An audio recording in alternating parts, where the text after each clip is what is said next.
can I say like, oh, this is the ideal like body fat percentage I should be at, or not weight, because I like, once again, I've said like it just, I just kind of know what I like my body to look like. But I'm so used to, and probably other people are as well, where, like with the in body, for example, you do the in body and it's like, you need to lose 9.3 pounds. And I'm like, okay, I know what I'm So aiming for. it can be, you can be living in a healthy sized body with, optimal body fat and still have health issues. The really crappy answer is no. Yeah. No. All right, we're in session 2. Hello. Hello. Okay. How have I done this week? Well, I always like to start with asking how you're feeling. Yeah. So, how did this week go in terms of your nutrition and tracking? How difficult or easy did you find some of the things that you were trying to focus on, like accomplishing them, or any barriers that you might not have foreseen uh, Um, across the week? I think the I feel like I only really had one day where I was like, oh, I got like the closest I've gotten to the 100 grams of protein. I think I had like a 70 something day, and I was like, I did it. Yeah. But I realized like, oh, I am so used to the amount of food that I eat, or like running around, and I wouldn't qualify myself as someone who, you know, I just forgot to eat today. Like that's not necessarily me. Like I'm not that person, but I was really like, this week I've been so busy that I've kind of been running around a bit, and so I got home, around like 1:45, and realized I was like, oh, we've only had breakfast and like a matcha and a cup of coffee. That's not the best plans for you, as far as like, I was hungry, but I was just like busy and not in my house. And so Hmm. I I think this has made me realize that, like, if you had asked me, are you hitting a good calorie count? Are you having nutritionally balanced meals? I would I would have said absolutely, like absolutely. I would be like, or I'd be like, my issue is that I'm not, there might be stretches where I'm just like, I don't feel like cooking, and so I just ordered something, or whatever, and that is comprised of whatever it is. I usually try to stick to healthier things, but yeah, so I think I was just like, oh, it's a little harder to hit the numbers than I thought. And that I think those days that I did get closer, I was like, oh, I've snacked less for sure than Hmm. before. Like this week has been less of a snacking week, but I think I'm like, sometimes I'm like, I don't know what I should do at times when, for example, yesterday I didn't get home until like 5 from running around in the middle of the day. So I hadn't eaten lunch, but I had a dinner at 7:30. So I was like, I don't really want to try to eat. Like I was like, what do I do? So I just like had, an apple. And I was like, that's fine. Like I was like, that's good. Fruit. You like fruit? Like I was There's a couple different ways to place a specific situation like that, but yeah. so we can talk about that first, and then I want to take a step back from kind of the overarching theme for the week. Yeah. So, in that particular instance, because you know you're going out and because restaurant food tends to be more calorically dense, if Mm. you really want to, if you're concerned about going over in your macros, then I actually think it's a good thing to pregame a meal out or before you go out to a function to have a small to moderate size meal. So then you're not showing up to whatever that situation is Two totally plates starving. of hungry. Yeah. Yes. So that segues really well into the topics that I know you want to talk about this week are sleep and stress. Yeah. So that is a stressful situation. And we don't make good decisions when we're stressed, right? Yeah. So we're going to choose the path of least resistance when we're in that circumstance. And whether it's we're on our way home, we see a drive-through, we're going to hit the drive-through and maybe order more food than what we want, or we'll DoorDash something. But like those game time decisions that we make are a result of choosing the path of least resistance, unless we pre-plan and have some contingencies available to us. So from now going into the next week, well, let's back it up. So did you know that this week was going to be a little bit crazier for yourself? Like, did you foresee that your schedule was pretty busy? I knew it was busy, but I didn't necessarily think, oh, because it's busy, it's going to affect when I eat. Sure. Because Okay. usually it's like I'm So busy, but that's, I'm home. yeah. I Like, so mean, I but was I like, think oh, yeah. just because of the nature of life being very uncertain, right? Like Yeah. we have to plan, prep for the worst. Mhm. So having things either readily available to us and not just in food that you've maybe cooked beforehand, but like snacks and grab and go things in your bag, in your car that you can have that are just right there. So when you have that quick decision to make, that decision is going to be more in line with what your current goals are. Mhm. And whether it's having something like jerky, nuts, dried fruit, those sorts of things, even like protein bars can be great in that instance. Those are really good things to have to tide you over, especially when Mhm. you find yourself out longer than maybe you expect it to be. Mhm. Okay, that totally makes sense. Yeah. So Or just even taking like, that little bit of time on, usually on a Sunday, I think is when people kind of plan out their weeks, but just kind of looking at the week and making sure not only that, like, when you go grocery shopping, you have the things that you want to cook, but you also have like little contingency plans or little stashes of things that you can tap into when life gets unpredictable as it does. mhm, for sure. Okay, that totally makes sense. Um, yeah, yeah. So that's how I felt kind of overall. This wasn't a big cooking week for me. Like honestly, I'm usually the person who knows exactly what I'm eating for like breakfast, lunch, dinner. I go grocery shopping. That's the stuff that I get. I haven't had when was the last time I had like a proper grocery shop? It's been a bit. So I've been like kind of I'll stop in the grocery store, kind of get a couple of things, and then it'll last me a couple days. I just now live in closer proximity to supermarkets as well, so that's helpful. Where it's like on the way home from the gym, I stop at the supermarket or something like that. Um, so yeah, I think I'm also like my grocery habits have shifted slightly because now it's easier for me to go to the supermarket than it was before, where it's like, okay, let me make sure I get a whole week's worth of food because I'm not to do this is gonna take too much time or like it has to be like planned out to go to the grocery store. Yeah. Um, and then I think the question that I had for you, I mean, this is based off of the DEXA scan stuff, so I don't know if we need to talk about that now or we can push that. Oh, yeah. Go ahead. We're just, yeah, I was curious as to like your reading of the DEXA scan and kind of also where it's like, all right, where should I set my goals at for like recomp and I'm going to talk to Sam obviously about it too, like she got the results, but I know she was also curious about like what you thought um with that. And yeah, kind of just like if there's anything I need to focus on or number wise, macros wise for what I'm trying to what should be my goals per that starting point. So when you're in a fat loss phase, if you are Mhm. aiming for fat loss, I usually don't go above a pound a week. And that's not just a pound of fat, but that's a pound of weight loss per week. We're Yeah. hoping that it's more fat than lean tissue, but it's just like it's really, really hard to just put on muscle. You will also put on some body fat if you are eating in a caloric surplus. That's just how our bodies work.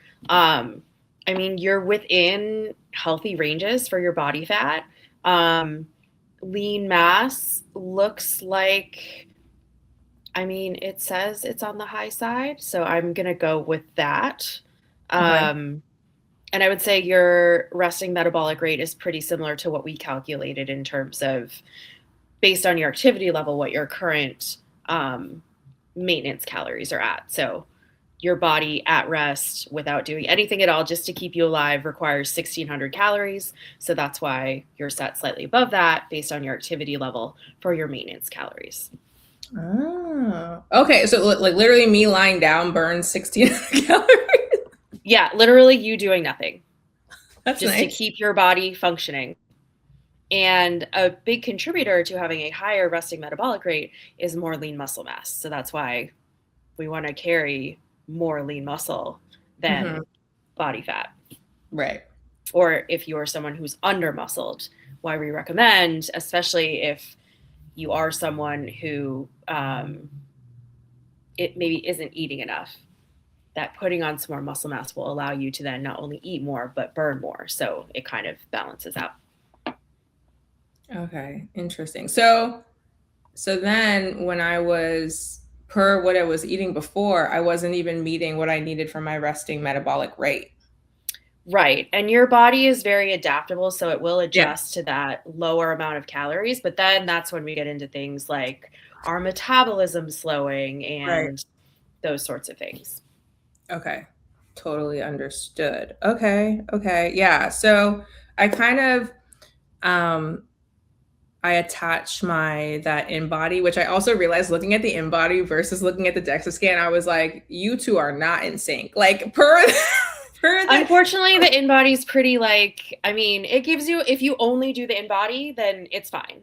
But if yeah. you get something like a DEXA scan, then you're going to be like, oh, yeah, this isn't super accurate. Yeah. I was just like, I'm like looking at the in body and then looking at my DEXA scan, I was like, I feel like this would be saying that I've like gained like 30 pounds. Like it was really crazy, like to kind of look at it. So obviously I don't have another DEXA scan to compare it to. Like these are two different things. Um, but I do, and I was talking to Sam about this because I was saying the last time that, and once again, the Matrix. I'm like, my mind is like, what am I seeing out here? But I said, the thing I'm trying to think about is looking at my body and what I know my body has looked like and can look like when I'm working out a certain amount or, So lifting a certain. that can be What? tricky though, Okay. because when did your body look that specific way? I'm thinking of when my like 2024. I'm thinking of Okay. Carnival Okay. So was it 2024. within like a reasonable amount of time? Because a lot Yeah, of times yeah. people compare themselves to their high school weight, or Mhm. when they're, so going back to sleep and stress, right? When your lifestyle was very different. Yeah. And I would Yeah. even say, okay, going back like 2 years, what were your stressors 2 years ago compared to what they are right now?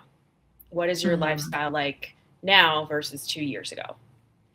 Mhm. I wouldn't say that necessarily stresses are much different, honestly.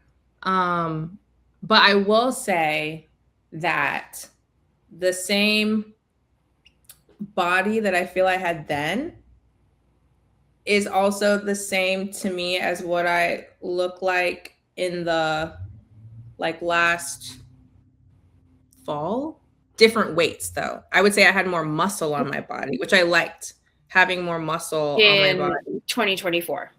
In no, in like late 2025. So it kind of put on, Okay. and this is another thing to tell you. I feel like I've put on 7 pounds this year, like Okay. with what we've Great. just gotten to. And I was like, this is really odd. I don't really know what's going on. I mean, I think I was just like, with moving, I was me and Postmates and Uber Eats were like the bestest friends because I was like, I'm moving, I need to pack my kitchen, I need to do this stuff. But I will Yeah. say I was lifting more last year. And so I was like, oh, I love that I've gained muscle. I feel like I'm helping protect my joints because women in my family they tend to have like a slip and fall between like the 40s and 80s. And so I was like, Yeah. let me try to, make sure that I'm working on my mobility and like strength Hmm. training and doing all these things to kind of combat that if when hopefully never, but like happens. So what was interesting was saying like, oh, despite the change on the scale, to me, my body looks very similar to what it looked like in 2024 when it was less. And Okay, great. so I was like, oh, it's just, I was like, I just like when I have a more like cleaned out look, but that doesn't mean that it has anything to do with this scale. It has to do with what my body looks like. And that when I look at the 2024, I know that my body fat was less. So that's the thing that I have in my head where I'm like, oh, what do I need to Well, do your to body fat was probably less, and your muscle mass was probably less. yeah. So that makes sense. Mm. That would make sense to me, and that would, kind of reconcile the discrepancy in your weight. Okay. With the addition of strength training, you're inevitably gonna build some muscle depending on how. But kind of as we said before, it's hard to put on just muscle without a little bit of body fat. So now you're probably at a place where you can preserve the muscle mass you have.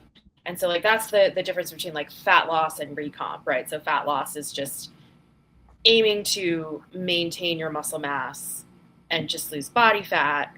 Or I'm sorry, that's recomp. But like most fat loss clients might want to do a little bit of both. Yeah, no, I definitely feel like that's where I am, where I'm like, yes, I want to lose some fat, but I would love to maintain as much of my muscle that I've gained as possible. And so it's like, okay, what do I need to do nutritionally to help achieve that in coordination with what I'm doing in the gym? Is the question. I mean, and especially have you started with her yet? Yes, I had my first session on Tuesday. So that was more of like an assessment kind of thing. But I see her tomorrow. Okay. Yeah. Okay, excellent. So I would say that since you're kickstarting this new routine, I would like to see it kind of go hand in hand with a little bit of a caloric bump up because you are increasing your movement. And I would imagine the intensity of your movement that she's going to be giving you, especially if it's twice a week. Mm-hmm. Yeah, the first 3 weeks are twice a week, and then we go down to once a week, but I'm still going to be lifting 3 times a week. Right, yeah. So you are going to have an increase in movement. So I think hand in hand with a caloric increase I'm very curious to see how your body feels. I was very hungry on Wednesday. Like I was very hungry. Let me pull up Wednesday. So, or maybe it was Tuesday. The day I had the workout, Tuesday. I was extremely hungry the entire day. Like I just kept eating the whole day. Okay, so then I would actually say, what was Monday like for you? Monday? What did I do on Monday? Let's see. Monday, it looks like there was only one meal tracked. Oh, I don't even know what I ate on Monday. Oh, I know I came home. I came home and I think I made like a salad. Like I made like chicken, quinoa salad. I don't think I tracked it, but I'm pretty sure that's what I had. I would guess, so my guess would be if you were very, very hungry on Tuesday, you underate on Monday. Okay. That's usually kind of the kickback that happens. Okay. Yeah. But I think I ate, I'm pretty sure I had like a salad, like a big salad. And then I worked out that morning.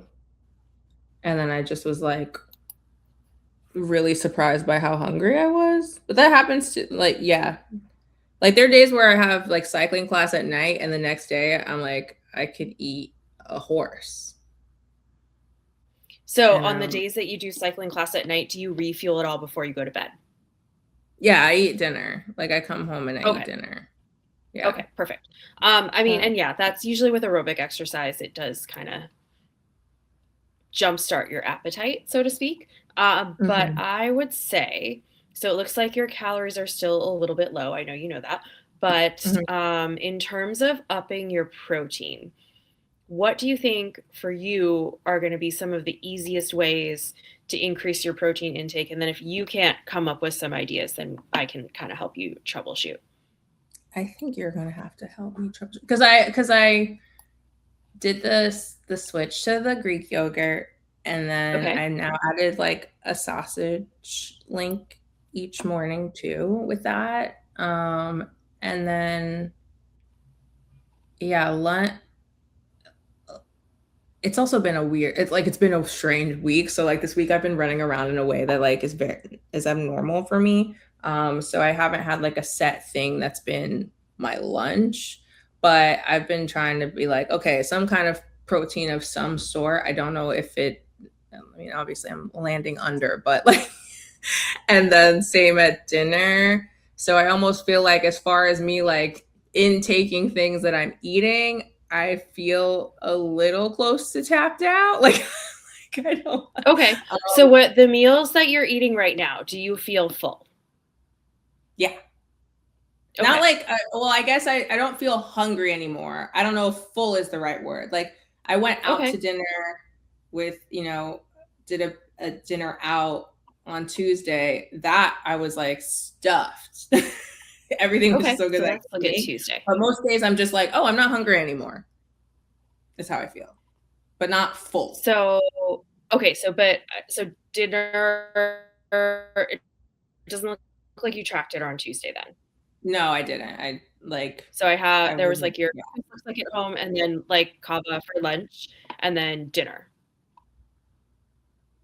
Wait, say it again. Sorry. Does that sound right? Oh, so you had breakfast at home and then it looks like maybe kava for lunch and then dinner was out on Tuesday. Yeah. Okay. Hmm. So that day you probably hit close to your caloric intake. Um, Probably. There was so much food. yeah, no, but There was so much that's a good Yeah. that's a good thing, right? Yeah. So before we dive into how to increase your protein, how did you work out on, you said you worked out on Tuesday, not Wednesday? Yeah. I had cycling on Monday, lift with like workout with Sam on Tuesday. Yesterday, all I did was my PT exercises. I don't think I really burned a lot. And then this morning I ran my PT run, and then tonight I have cycling. Tomorrow, Sam. Okay. It would have been interesting for me to see how your energy felt doing a more aggressive workout after a full day of eating, like a true full day of eating where you hit your macros and were able to utilize that fuel for something. Okay. But like no big deal. Like that's totally fine. So looking at your breakfast, um, calorie to protein ratio looks pretty good. Um, I would say if you want to get crazy and eat two sausages, you could, because fat was pretty low at Okay. breakfast. So I would say with the extra sausage, so if you had two sausages instead of just the one, that would probably put you at a good amount of calories and protein and fat for your first meal. And then what do you have any days where you ate lunch at home this week? Today. Okay, no, yeah. I just haven't logged Just in. so I can like, oh, okay. So like what did you have then? I had leftovers from the Oh, dinner. So I had a kale salad okay. and a kale salad with like chickpeas, beets, um, pumpkin seeds, and avocado, and steak, like a hanger steak. Okay. Yeah. Was there a day in the past couple weeks where you maybe made a lunch at home? Just because Yeah, that'll be easier for me like to I feel like troubleshoot. earlier this week it was like rice and peas and like wings and sauteed spinach. Okay, so Monday. Because I know I made a vat of rice and peas, and then I was just I think I might have that on Monday. So Monday was the day that I just see the one meal. So it was the lemon pepper wing, the rice and peas, and then the spinach. Mm-hmm. Yeah. Okay. So, but the wings, did you make them or did you order them? Those were good old Wingstop. Okay, perfect. So this little bit low on protein. So If there's a way that you can get some baked wings and not fried, Yeah. that would bring the fat down and the protein up. Or obviously like a chicken breast or even a chicken thigh Mm-hmm. would bring that protein up and fat down a little bit.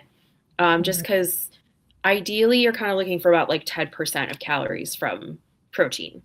And Uh-huh. this is about a 470 calorie meal with about 23 grams of protein. So would want to bring that up. And even if like there's a protein shake that you like to supplement right now, I would say is fine. Um, and especially to have something in a pinch, right? Mm-hmm. So if there is a ready-made shake or like a powder that you I've like, I never would tried say, them. I don't know anything about any of them. Is there one that tastes good? okay. I like the Fairlife. The Fairlife ones from Costco or the Core Power ones are pretty good.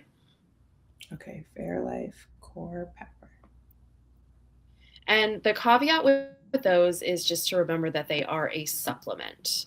So a lot of people just think, oh, easy, because the Core Power, they have a regular one that's like 20 something and then like a one that's like 40, right? So like if your goal is 120 grams protein, I don't want you to just pound 4 of those shakes, right? Like that's not the habit I want you to develop. Like this isn't Mhm. about just like checking a box, right? Like I would still like your protein to come from whole foods, but if you are stuck, Yeah. like if you're stuck at 80 grams and you need that to kind of help bridge that gap, or if you have a day to your point where you're running around and crazy, you grab a shake or you take a shake with you because you know you're going to need it along with some like dried fruit and maybe some nuts because then you're getting some carb and fat, totally fine, right? Mm. But that's how we kind of problem solve, and that's the way to supplement, not like, oh, well, I had a Core Power shake at breakfast and lunch and a protein bar for snack, so like I'm good on my protein. It's like, well, you're not really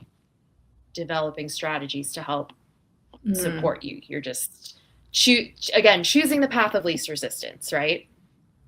Yeah. But making sure that you've created that path for yourself. Yes, exactly. Okay. Exactly. Totally. Okay. I will try upping the sausage count. I'll I get the honestly like that is like your lowest hanging fruit is like to increase the size of your protein serving at meals. yeah. Yeah. Totally. Okay. I will try to do that. Yeah, because there was like a couple of days last week where instead of just having like one chicken thigh for my like with my salad, I was like, let me try two, and I felt Yeah. fine. Yeah. Yeah. That's Um. perfect. Okay. Great. Yeah, I guess like just my is there or is this something we're just gonna find along the way? But like can I say like, oh, this is the ideal like body fat percentage I should be at, or not weight? Because I like once again I've said like it just I just kind of know what I like my body to look like. But I'm so used to, and probably other people are as well, where like with the in body, for example, you do the in body and it's like you need to lose 9.3 pounds, and I'm like, okay, I know what I'm So aiming for. it can be you can be living in a healthy sized body with optimal body fat and still have health issues or still have Right. things like blood markers that are indicating you have high cholesterol or you could suffer from sleep apnea. So the really crappy answer is no. Yeah. No, um, that's the answer. That's the answer. which is why it's so important, one, to go to the doctor, but two, Mhm. like to not put so much stock in thinness or a small body equals health. Mhm. Because additionally, once you get down to a certain amount of body fat, a very low body fat, some other problems can start to arise, especially with women and their hormones. Mhm. So we need a little bit more body fat to maintain hormone regulation and for our bodies to function the way that they should and need to. Right. And then on like our topic today, sleep and stress. I'm a great sleeper. Is Fantastic. amazing for you. So when we don't prioritize sleep, and this isn't obviously directed towards you, but just to put a bow on everything. Everything cascades down from getting good sleep. Mm-hmm. We know that when we wake up and we had a shitty night's sleep, like our day is so much harder. Yeah. And by extension, our ability to make decisions or even want to make a decision is going to be garbage, right? So the last thing you're going to want to do if you haven't pre-planned kind of or given yourself a little bit of a roadmap for the week, especially around your nutritional decisions, you are not going to want to make that decision. You are Mm-hmm. going to go and choose that path of least resistance. And usually it's probably not going to be something that serves your goals. Right. That totally makes sense. And I think I was telling you this before, but I've strangely moved from like the 7 hour Mm-hmm. to 6.5 hour. I don't really know why that's happening, but like I said, I'm still waking up and I'm like, fine. Like I don't Yeah, feel, if you feel rested, but then that's, yeah. okay, great. And then on the stress front, like how does stress affect everything, would you say? So stress is also going to affect our decision making. And it just, again, it goes back to like nutrition is making game time decisions, right? So in a state of stress, we want to make a quick decision, and it might be emotional or it just might be what's easiest. And a lot of times those things make us fall back on whatever our habits are. And if we don't have good habits or if we haven't taken the time to establish good habits, then we're going to fall back on old patterns that might not necessarily support the direction we want to be moving in. And they're just going to keep us stuck in the patterns that we already have. Right. Oh, and then final thing. How much water should I be drinking? I say half your body weight in ounces. Okay. I love that you have the Or, same rule as my mom. but it's an easy thing for you to kind of grasp, right? Like that's an easy thing to calculate. Yeah, no, I'm a terrible water drinker. So that like my mom was like a 8 cups a day, and then she moved to like half her body weight in fluid ounces. And I'm here like, I think I had 2 cups of water. She's like, you're gonna Well, die. here's the caveat though, Yeah. like liquid, right? Mhm. So it doesn't have to be water. It Mhm. could be other liquids as well. And as long, or like maybe you eat a lot of fruit or and vegetables, so like you're Mhm. getting some water from that, but like it's not that hard and fast, right? Like Yeah. if you don't drink half your body weight in water, it's not the end of the world. Or if you're finding yourself thirsty and feeling dehydrated, then yeah, you probably need more water. But I mean, even like coffee or caffeinated beverages, like Have they water. don't true. Yeah, exactly. It's still liquid. You're still intaking liquid. Yeah. I almost feel like the mechanism that tells you to be thirsty in my brain doesn't work. Like I have a family member who died of dehydration. Like I think we actually are Oh like wow. something. Yeah. So like it takes a lot for me to be like, oh, I'm actually thirsty. Like I'm never thirsty. So I do have to kind of say to my like put the effort into drinking anything. So this is Yeah. another nutritional strategy for people, Yeah. like habit stacking. Okay. So attach drinking water to something that you already do Hmm. fairly regularly throughout the day. So like if you, I don't know, what are some things that you do regularly throughout the day? Check my email. Perfect. Every time you check your email, a couple sips of water. But Okay. attaching it to something that you're already doing helps to build the habit because you're stacking it on top of something else. I like that. Okay, cool. Perfect. All right. Yay. Okay, so what would you like me to do? Try the Core Power. Try the Mhm. Fairlife shakes if you find them. I know Core Power is at like Safeway and stuff and gas stations, so it's pretty easy to find. The Okay. Fairlife can be. I definitely know they have them at Costco, but those I would say are the two best tasting like ready-made shakes. They're not like powder that you have to mix. Okay. You can also put them in your coffee. So a lot of people will use them as like milk in their coffee or make like an iced coffee with the coffee in the Fairlife. So play around with it, see if you like them. Most people that I've had try them say they're pretty tasty. Okay. Yeah, so start there, and then also just like with your chicken thighs, just increase the size of your protein servings at meals, and then see if that how much closer that gets you to your protein goal, because you're right below like the minimum cost. So remember that you're aiming for like 20% above or below the actual numbers that I gave you. So you're right on the cusp of that lower 20% on a few Okay. days. So I think if you just increased a little bit of that serving of protein at either breakfast or lunch, then it'll push you right into Okay. where you want to be. Okay, cool. Awesome. All right. Well, thank you, Taylor. You're very welcome.